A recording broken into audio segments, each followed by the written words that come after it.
Today I'm underneath my wife's 2006 Hyundai Accent 4-door sedan. Why? Because of a stupid check engine light.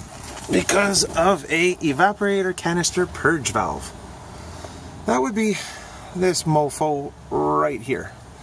Well, let's just hold that thought for a second. So everything I found on YouTube looking up on this says that the purge valve should be in a canister underneath the back bumper that would hang down. No! MFers? No! The purge valve for the evaporator canister is actually under the car. Here we are at the back of the car. Here's the spare tire compartment that you access through the trunk. And there's the purge valve. Just take a look around. See that back axle? You follow that back axle right about to the middle, and there he is, attached to an evaporator canister. Now, right off the bat, the clip is rotten off. Not a big deal. I'll zip tie it in place if I have to. The clamps look iffy. I'm not going to worry about those clamps for today. I'm going to worry about these clamps. So these are typically pinch clamps. You'd pinch them, slide them back, and you can pull out the fitting, but they're rotten. So what I did is I hit up the local scrapyard, Kenny Upel, pulled this one out of a 2007. Just show you how it's made. Evaporator canister purge valve, I believe, is the name. So you basically got an air hose and air hose. You pinch those clips, like I said, you pull them back and you pull the rubber off, and then over here you got an electrical connection. How do you get that off? Well, after yanking and yanking, because I'm not a certified mechanic, I'm just some husband trying to save money because I'm cheap. There's this pin right here. See that? There's like a horseshoe pin. You're gonna pull that out and the clip unclips. And that should just all come apart like that. Like I said, $5 Canadian at the scrapyard, 2007. Yeah, I could have bought a new one, but it's a 2006 Hyundai Accent. Who gives a crap? And instead of those pinchy clamps, I'm going to go ahead with these that I had lying in the garage, typical gear clamps. Alright, so I'm going to do it. I can't really hold my camera and do it at the same time. I'm not pro like some of the YouTube masters. But I'm going to do it, and I'll come back on and I'll tell you guys how long it took, okay?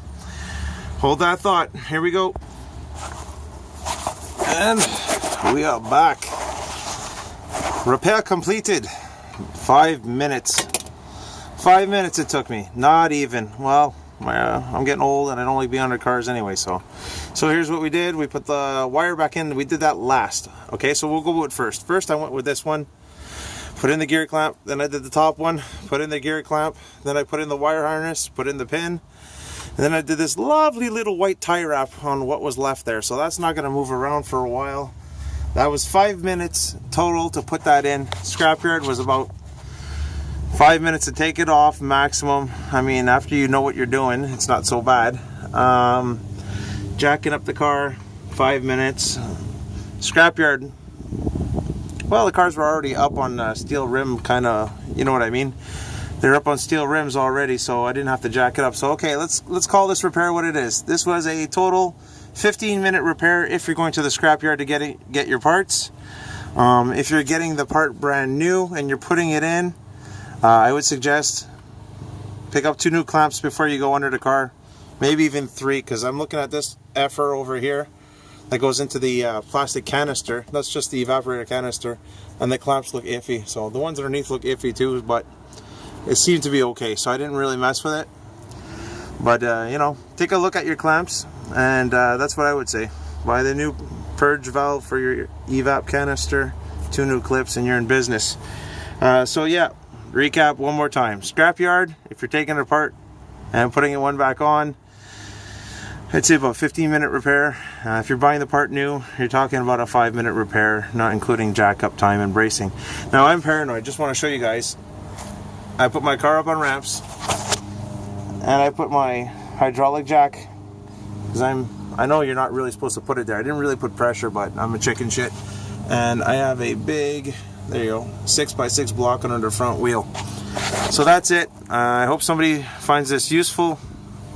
I didn't find very much help when I was looking for it, but yeah, there you go, guys. Take it easy. You like it, share it. You don't like it, well, fuck off.